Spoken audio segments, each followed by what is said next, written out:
The dollar is going to end, and I think it's going to end very soon. It may well be in 2020. The dollar cannot last. It's not going to. It's going to be replaced by a sound currency. I'm quite convinced of that. Before we begin this very important interview with Wayne Jett, a quick shout out to this video's sponsor, Virtual Shield.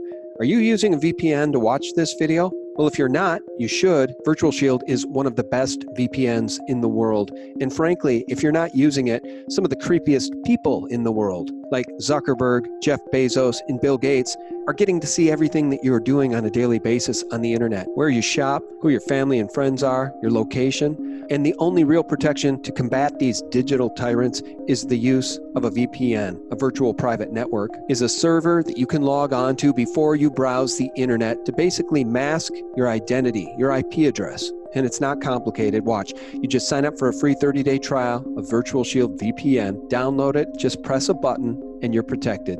And Virtual Shield can then be used to shield your browsing activity from the prying eyes of Big Brother, whether on public Wi-Fi in a foreign country or at home. Now, January is National VPN Month, and to celebrate, Virtual Shield is offering a special of 30% off all VPN plans and all premium add-ons, including Protection Plus, residential access, and VIP performance plans for as low as a cup of coffee. Sign up for a free 30-day trial to Virtual Shield VPN and see what the hype's about. You have nothing to lose and your privacy to protect. The link is below this video. And let's begin. Welcome back, friends. Thanks so much for tuning in. It's Sean from SGT Report here, and I wish you all a very happy new year. And I wish a happy new year to our friend and author, Wayne Jett. His book, The Fruits of Graft, is a must-read. Wayne, welcome back. How are you, sir? Thank you very much, Sean. Happy New Year to you, and I'm very glad to be back. Always nice to talk with you and your audience. Glad to have you back, Wayne. And I'll remind people that your website is classicalcapital.com, and that is where people can get the book, correct? That's right. The Fruits of Graft, $25, including free shipping to U.S. addresses. Use the tab for drop down to other countries for postage at the discounted rate. In any event, I wanted to mention, if I might, since we're mentioning the book, that it's been rated 7 stars and number 6 among all-time life-changing, transformative books. I think a great honor. Robert David Steele is the one who was commissioned back in October to review all the 2,000 plus nonfiction books that he had read over his, not just read, but reviewed over his career. And that's the way The Fruits of Graft came out. I think it is just a testament to the very unbelievable importance of the historical information that has been denied to Americans and the world for all these years that I was able to find and report in that book. That's what makes it so transformative. It's the facts of our history that we really need to know in order to understand exactly what's going on today. All right, Wayne. Well, since we're talking about the fruits of graft and graft in general, this would be a good segue to talk about those who have committed graft, the real criminals, not President Trump, talking about people like Hillary Clinton, Barack Obama, and Joe Biden. And your article is spot on here. You wrote this on December 14th. Anti-Trump polls real fear, prosecution for their crimes.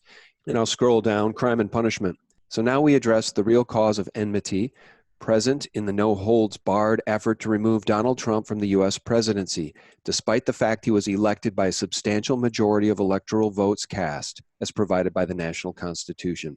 Here's why they have a hot zeal for removing President Trump from office, folks. Those leading and motivating the ongoing coup attempt have committed major crimes under applicable public laws, and the guilty parties do not wish to be apprehended, tried, or punished. The minor graft uncovered so far involving former Vice President Joe Biden is merely the uppermost tip of the iceberg. Other crimes to be unearthed by more powerful officials of the Obama, Bush, and Clinton regimes will cast a much longer shadow than Biden's wrongdoing. Wayne, do you want to flesh that out for us a little bit? Who are you referring to specifically? Brennan, probably Obama himself. Who else? Well, I would think right up and down the line. I don't believe for a minute that just because she was outside the administration, the witch, is how you often refer to her, was out of the business of corruption, just because she was out of the office of Secretary of State in the second Obama administration. So there are big names up and down the line. You can be sure that as in our own minds in ordinary cases, Biden is actually a minor character. He was a minor player in the Obama administration, but yet he was there. And you can bet that neither the president in that administration or anyone else was going to let Joe Biden get ahead of them as far as the amount of take they had from this worldwide corruption. It's a matter of simply bringing the evidence to trial at the proper time. Once you have the witnesses flushed out to be certain your case is airtight and the procedures are properly applied in order to get the case fairly and justly tried in the right venue. All of those things will come, I think, to pass at least in a substantial or significant number of cases, at least during 2020. We're not going to be still at the election time and waiting for any trials of major significance to take place. I feel pretty confident of that, although I'm not talking about having inside sources. I'm just using my judgment about the kinds of reports we've had already about the well over 100,000 sealed indictments. I think we're going to see very important figures or officials, whatever you wish to call them, named in those indictments when they're unsealed, and knowing what work it takes in order to produce an indictment, thorough investigation, interrogation of witnesses, presentation to a grand jury, preparing the pleadings. Each case, each defendant has to have that thoroughly done. And you just do not expend legal resources on such things if you have no case.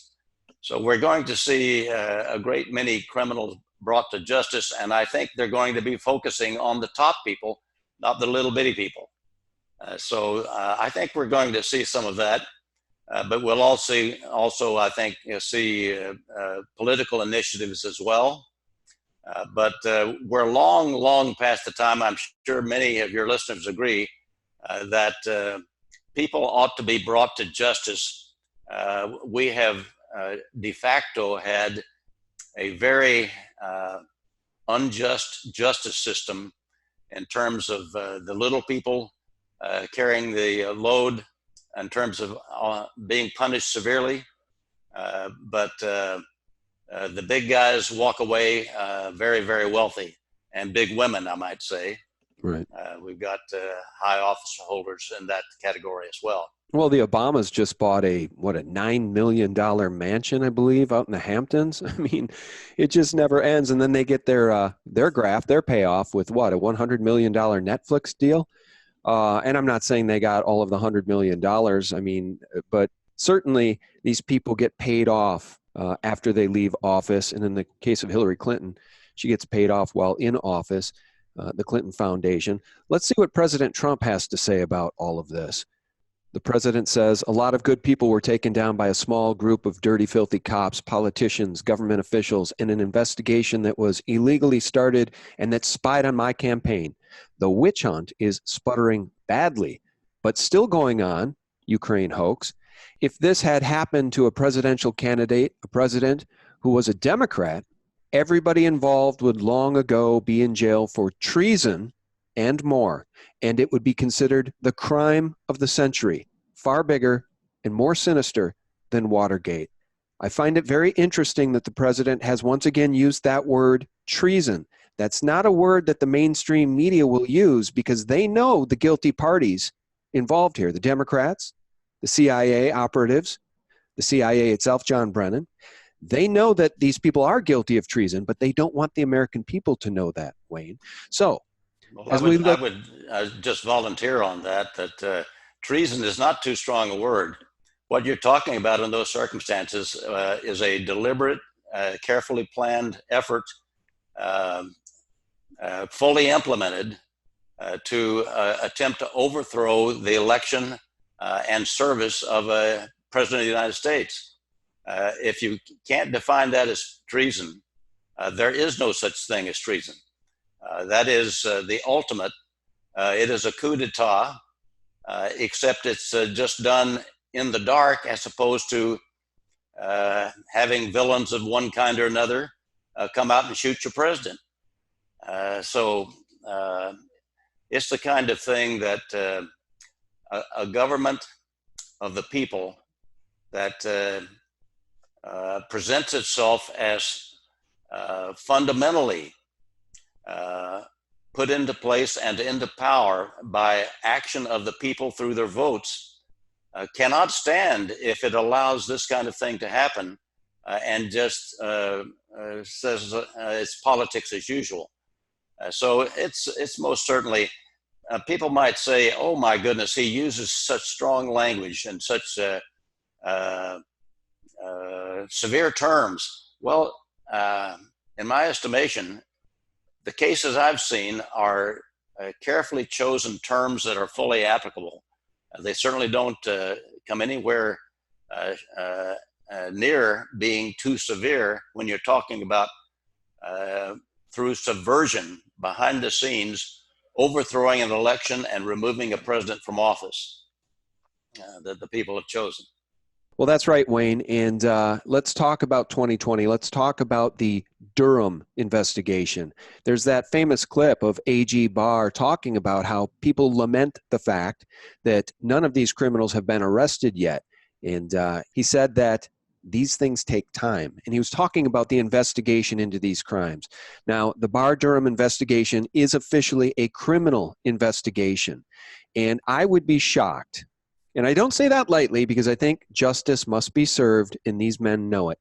I would be shocked if by this spring or summer, there aren't indictments coming down on some big name deep state traitors. And I hope it's not a limited hangout with people like just Peter Strzok. How are you going to feel if summer comes and goes and James Comey walks free and John Brennan walks free and Hillary Clinton walks free? What would the people make of that? I'm not so much concerned about that in my when I lay my head on the pillow, because I don't think it's going to happen.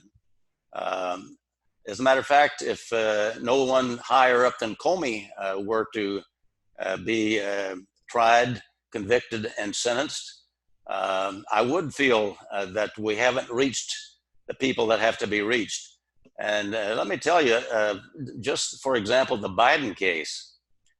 The Biden case as a vice president, higher than Comey for that matter, although Comey is, and the whole law enforcement apparatus is very important to bring into the reality of real justice.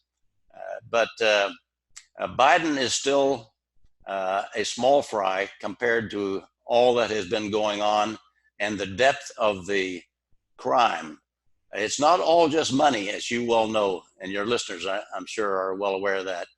So these things have to be brought into the light, and justice has to be done with them.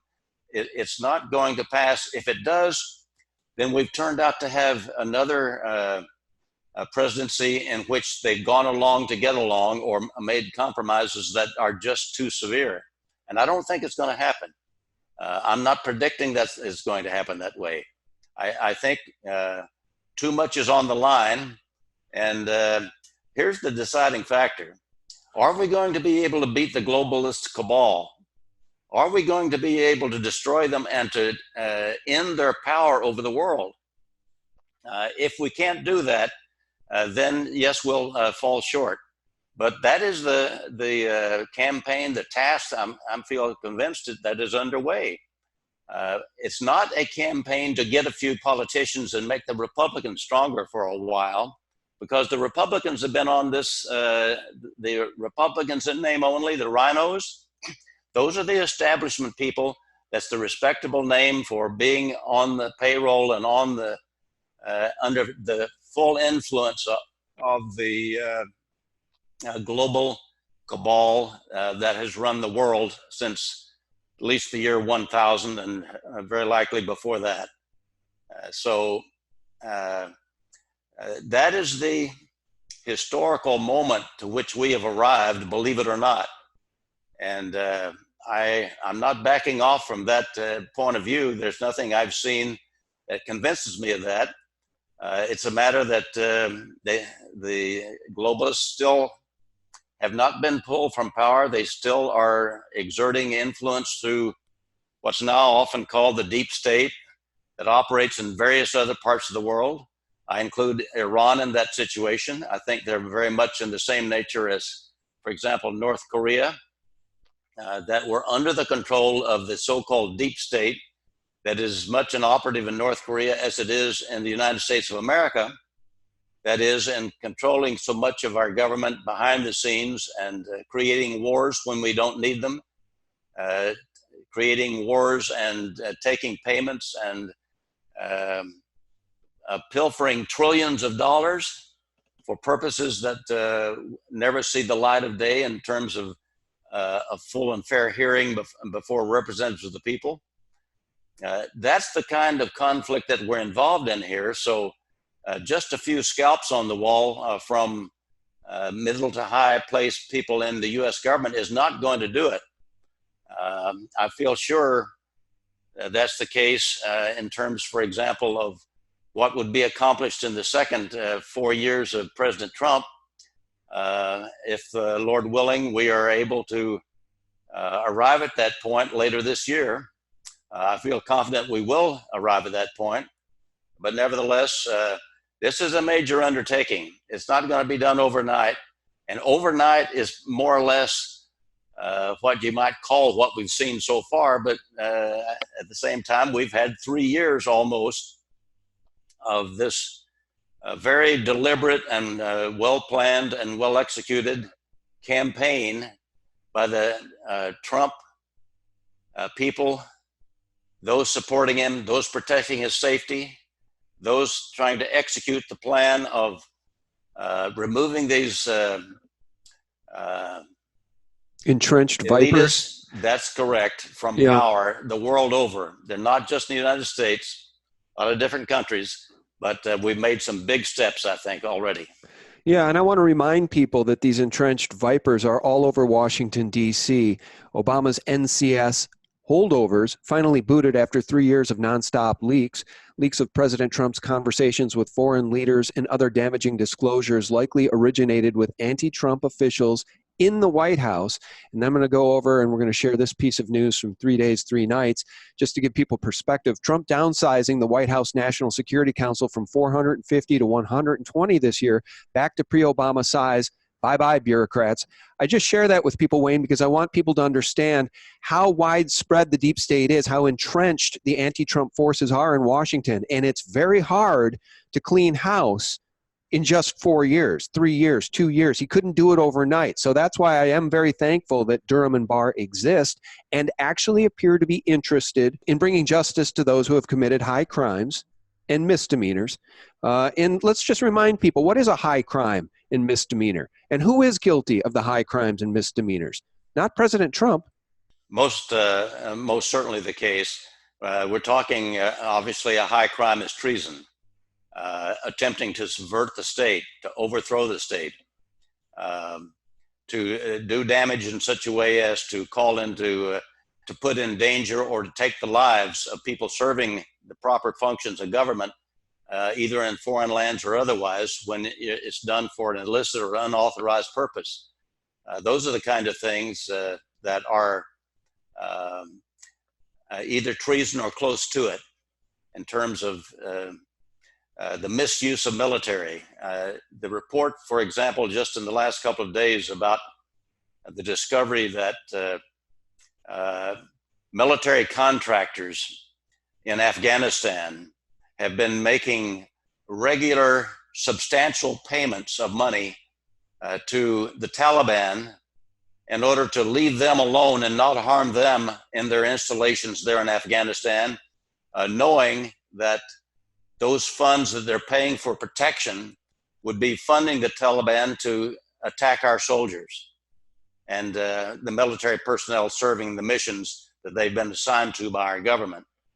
Now, that is the subject of a major lawsuit, if you haven't seen that yet, naming these major contractors who are supposedly in Afghanistan in order to support our military, and yet they're paying money to the Taliban, that is the one that is the adversary to our military in Afghanistan. So another great scandal, but one that will be coming to light, and one that seems to me involves not only civil suits of the kind that's been filed, but it seems to me it just reaches into the criminal arena in very serious ways. Yeah. Well, before we part ways, I do want to ask you about the Fed. That's certainly in your wheelhouse of knowledge. You're a very knowledgeable guy about all things having to do with our monetary system and the Federal Reserve. But I just want to round out this conversation, this part of the conversation, with this last paragraph from your article. No holds barred. Those implicated in criminal activity of greatest dimensions include powerful individuals with higher rank in the globalist cabal than those presently on TV screens making charges against the U.S. president. Those you see and hear directly would be thrown overboard quickly if they were the ringleaders of wrongdoing. The hand of justice is to be placed on the shoulder of each wrongdoer at the top of the criminal enterprise. This is why no effort will be spared in trying to bring down the U.S. president who leads the campaign against them. And it just, I guess, begs the question before I move on to ask you about the Fed and the U.S. dollar. What in the world are these people on the left selling with this clown show of candidates they're offering the public to choose as the next president? I mean, they don't have a single candidate that is a viable, possible future president. Not one single candidate. I mean, can you imagine a President Sanders or a President Biden? Biden, by the way, is completely dead in the water. Nobody shows up to hear him speak. He's constantly gaffing or inappropriately touching people. The guy is an absolute disaster. He's got so much Ukraine baggage. His son's got Ukraine baggage. There's other crimes he's committed that haven't come to the surface. And they're saying that he's the front runner? Are you kidding me? I think this is the way in which political parties die. I think that would probably be borne out if we went back and looked at historical examples of other parties that came and went. The Democratic Party does not have a certificate saying it has continual life forever in the United States of America. So with the kind of performances that they have had bared already in terms of the level of fraud and crime committed by their major operatives, that is more than sufficient to have a political party sentenced to death politically. Yes, there would be other parties to arise, I suppose. I'm sure there would be to take their place. But yes, I couldn't agree with you more. There is no candidate that could, with straight face and clear conscience, be placed in the presidency from that party. In my estimation. Do you know what I think we need to watch for? I'm hearing murmurs of the possibility of a brokered convention with the Democrats and names being thrown out like Hillary Clinton and Michelle Obama. They're so lost, and they literally don't have a candidate right now that can beat Donald Trump. I mean, we all know that. Their polls are phony. So if they say Trump right now has a 3 or 4 point lead over all these people, you know it's more like 10 or 12. Hillary Clinton or Michelle Obama, would it surprise you if one of those people emerges and suddenly is the Democrat frontrunner and is the new presidential candidate on the D side? Well, I think under the circumstances is to be expected, one or the other. But I just don't think it's going to modify very much what I just got through saying about the way political parties die, as they have in this country in the past, of course, and in other countries many times. So I'm not too concerned about it one way or the other.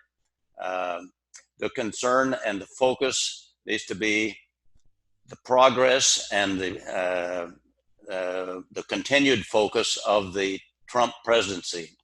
I think that's what we're going to see during 2020. I think it'll carry right on through the election. And so what happens to the Democratic Party? What it has done, along with establishment operatives in the Republican Party as well, very much deserves a political death sentence for those kind of politicians. And precisely so, because they have been servants not of the people, not even of the people in their parties. They have been servants of this globalist cabal that is seeking to bring down our government and to make us subjects of a global dictatorship. And that's what the cabal is all about. That's why they hate nationalism. They hate a president that represents a nation instead of some ex officio status in the globalist cabal. And we need to see that as clearly as possible in the American public and make certain that this never happens again. Mm-hmm. I agree. I think you are absolutely right. The only thing that explains the cover-up of the treachery of those on the left and those in the intelligence agencies and the continue propping up of the narrative of climate change and we need to gut our economy in order to save the planet and Trump's a bad guy for getting us out of the Paris Accords, all of that. These people are in bed with the globalists and they are actually trying to move this country toward that New World Order, one world government, the New World Order ideology and a one world government. I mean, that's the only thing that makes sense. UN Agenda 2030 policies will gut this country and turn us all into serfs if it's allowed to happen. And President Trump really stands in opposition to it, while everybody on the left and everybody in the media lines up on that George Soros United Nations side of the argument, which is climate change is real and we need to gut our economy and take away all our current forms of energy in the effort to save the planet. Well, even though they know India's not going to play ball, China's not going to play ball, the pollution's not going to stop. It's the West that must be destroyed. I think that their agenda, if they were in power, if, as you've said, the witch were in office as of 2016, I'm afraid our situation would have debilitated much more sharply than even that dread scene. Yeah. I really believe the 1910 plan was very clear. They intended to poison and exterminate the great majority of human population. I know it sounds hard to believe, but I think you're right. This would have all been fast-tracked. If the witch had gotten in, it would have all been fast-tracked. It was in plain English in 1901, and the author of that plan was invited as honored guest to the White House of Theodore Roosevelt, and back again multiple times to the FDR White House. By the way, FDR was just feted again as the great war president night before last, I think, by Bret Baier on Fox News, again making him the hero of World War well, at least to the extent anyone can be, World War II. I certainly did not subscribe to that point of view, and it's just a continuation of the attempt to educate American people in false realities. FDR was no more a hero in World War II than he was in the Great Depression when he imposed that Great Depression on Americans and the world. Hoover helped out to getting it started, but FDR was the laboring oar and the most highly trusted political operative ever of that globalist cabal. And we need to get that word out to as many people as possible. That's what I have completely reported in my book. It was, in fact, as far as the war was concerned, it was FDR that was more the walkover apologist, hands-off, to the early days of Hitler. In fact, the most FDR did in the late 30s in trying to supposedly stop Hitler, he sent a letter to Hitler in about 1938 or 1939 requesting, or you might say somewhat demanding, that Hitler agree that he would not invade a certain list of European countries that Roosevelt had incurred or had included in his letter, asking for a promise that Hitler would not invade those countries within the next 10 years. And Hitler gave what was regarded as his most important and notable speech in response to that, saying to Roosevelt, "You and I came to power at about the same time we came to office. I have brought my people back to prosperity. What have you done for yours?" Right. Of course, what he had done was deepen us in the greatest depression ever in the history of this country. Well, and remind us, who wrote that depopulation plan? Did you say 1901? I know you shared that story before, and then that Yes, person was an honored guest at the White House. Who was it? H.G. Wells. Oh, that's right. And he was an academic all-star. Not only that reception by Theodore Roosevelt, but throughout the rest of his life, visiting the palaces of Europe, visiting Stalin in the Soviet Union, and a hero to all of them, and they were all heroes to him. He was one, for example, who said that the people around FDR were the kinds of people who were the men who could come to full power. And what was full power? That was defined by a witness in the prisons of Stalin, who told Stalin that full power means the kinds of power that Stalin has in the Soviet Union, except worldwide. That's full power. H.G. Wells was very much basically a go-between, a scribe or a spokesman for this globalist cabal, and his fully explained plan is as sinister as anything you've ever read, and exactly the opposite of what these globalist politicians in the Democrat Party, or even in the Republican Party to the extent they're still there, describe as what this international approach to world government would be, what the United Nations is all about. That's all phony, and they very well know it. It's a matter of exploiting and exterminating the entire middle class, leaving only the rulers and their servants. Their serfs. That's right. That was clearly the plan stated, and the one that was celebrated at the Theodore Roosevelt White House as well as the FDR White House. Well, the reason I bring up UN Agenda 2030 constantly now is I need people to understand that it is a anti-human plan. And Harley Schlanger has called it a satanic plan. Deb Tavares has told us that the actual documents, in their own words, they want to turn us back into 17th century serfs. They want to rewind our ability to have energy and heat our homes and to provide for our families to that of a 17th century serf. So that's what we're up against, folks. And the other thing we're up against, before we part ways, Wayne, is what the Fed is doing. Now, as you know, the president is helpless to do anything about the Fed. The Fed can do whatever it wants. So unless those scoundrels in the House and the Senate, unless the folks in government decided to get together and abolish the Fed, we still got the Fed to deal with. Zero Hedge reporting helicopter money is here. How the Fed monetized billions in debt sold just days earlier. This is how the Fed monetized billions in T-bills sold just days earlier by the U.S. Treasury. Do you want to forecast for us the future of the dollar in your view? Is it the best of the worst? And should I just relax because it's a race to the bottom and it's going to take another decade or two? Or should we be a little bit more concerned than that? The dollar is going to end, and I think it's going to end very soon. It may well be in 2020. I've indicated recently that I would think the politicians would probably prefer, including President Trump, probably prefer to have the dollar end in 2021 rather than 2020, because the end of one currency and the beginning of another has at least days of confusion, and you hope to try to eliminate any more than that, any longer period of chaos. But the dollar cannot last. It's not going to. It's going to be replaced by a sound currency. I'm quite convinced of that. I think plans are well along on a multinational basis for that kind of thing.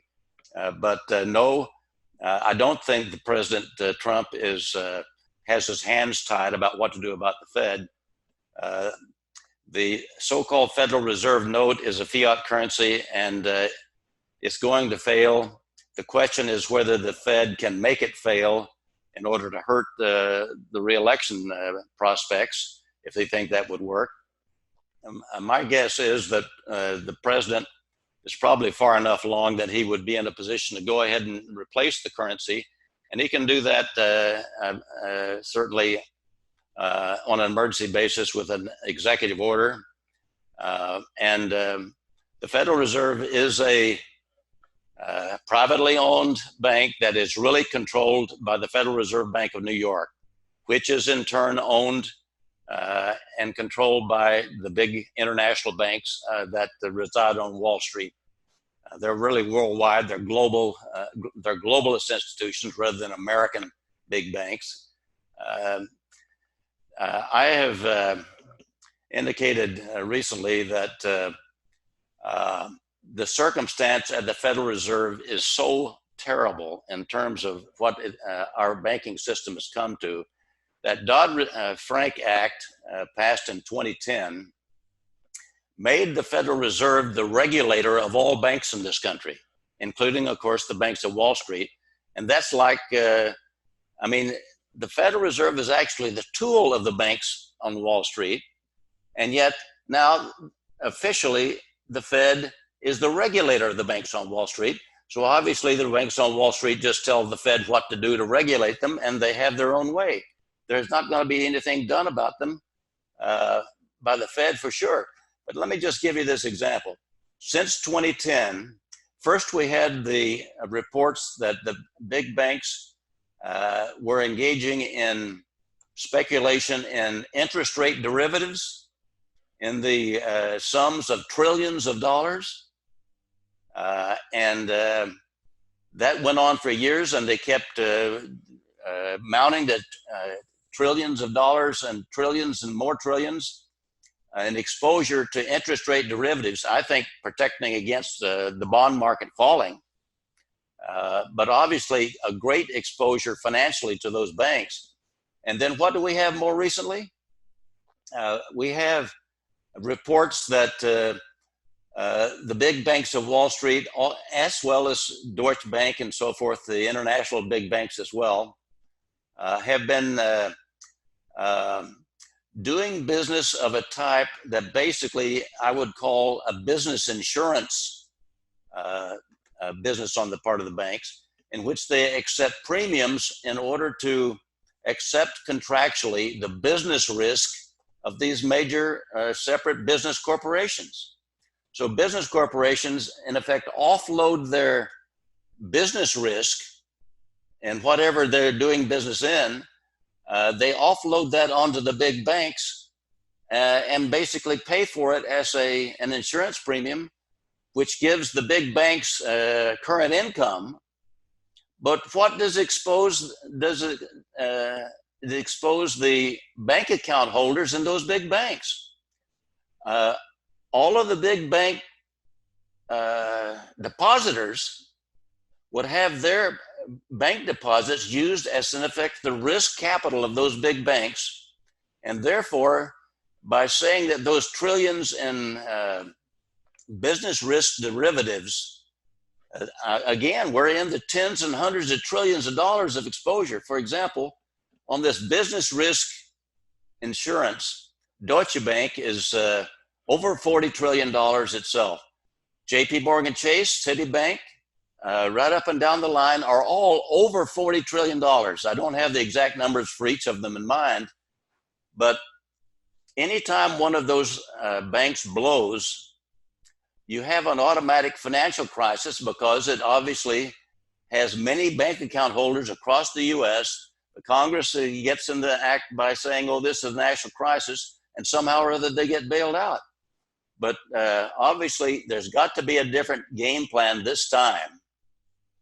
We have to end the Fed. We have to get rid of it as the regulator of these big banks, and we have to have some real control over these big banks to make certain that something like Glass-Steagall is done, so that if they're doing business here, they've got to completely separate and insulate the accounts of bank account holders who are among the American population, and insulate that from the business risk that they're doing in these other businesses that can create a national crisis just because they tell us there's one. Those derivative contracts are just too complicated for us to get into and decide whether they are lying to us or what. But it is a very dangerous situation. And the sooner we get past this horrible experience we've had since 1913 with the Federal Reserve, the better we'll be. I think it's coming soon. All right. Well, as we round this thing out and finish up, since you dropped that kind of bomb on us here, what does it look like, just real briefly, in your view, even if we go to a sound money, are we talking major devaluation? Are we talking a 40% drop in our purchasing power, 50%, 80%, 90%? How does this play out for people who aren't already uber wealthy like Jeff Bezos? I don't think it's necessarily just a draconian situation for Americans. Obviously, there are answers that I don't have in terms of exactly how it will be worked out. But I think great strides have been made by the president. At least he's moving in the right direction on balancing our current account. That is, sell as much abroad as we are buying from abroad. That allows us to go on the gold standard. And the reports I've seen indicate that our government under President Trump has been able to recover a great deal of gold that has properly belonged to us, but has been pilfered or stolen or disappeared or something of the sort. I'm of the view that we are in the position of, or nearly to it, to being able to go to a gold-backed currency without the need for a major devaluation. Yes, there would be repricing, but what you actually need to go to with a gold-backed currency is a valuation of the currency that comes as close as possible to the values of the dollar presently, so that we don't have great inflation ahead and that we don't have deflation either. I know that's it really is more complicated than I can really detail at all, but certainly not in the time we have here. So I think that there are plans underway. There's been talk and negotiations, I think, internationally on a global reset. It doesn't necessarily mean that kind of major depression or loss of purchasing power. It would be an adjustment, but it would be one that is absolutely necessary in my mind, because there is no future for the dollar as it is. All we're doing is pushing it down the street for our kids to have to face. And I think we're better able to do it right now than we'll ever be in the future. All right. Well, we're going to have a lot to talk about in 2020, Wayne, aren't we? I mean, we've just touched the tip of the iceberg here. So we'll definitely have to get you back on here in the next month or two, and we'll stay in touch. So you let me know when you need to get back on, if there's anything breaking you'd like to discuss. And in the meantime, just remind people where they can find you and your great work. Well, thank you very much. I look forward to getting back with you. My website is classicalcapital.com.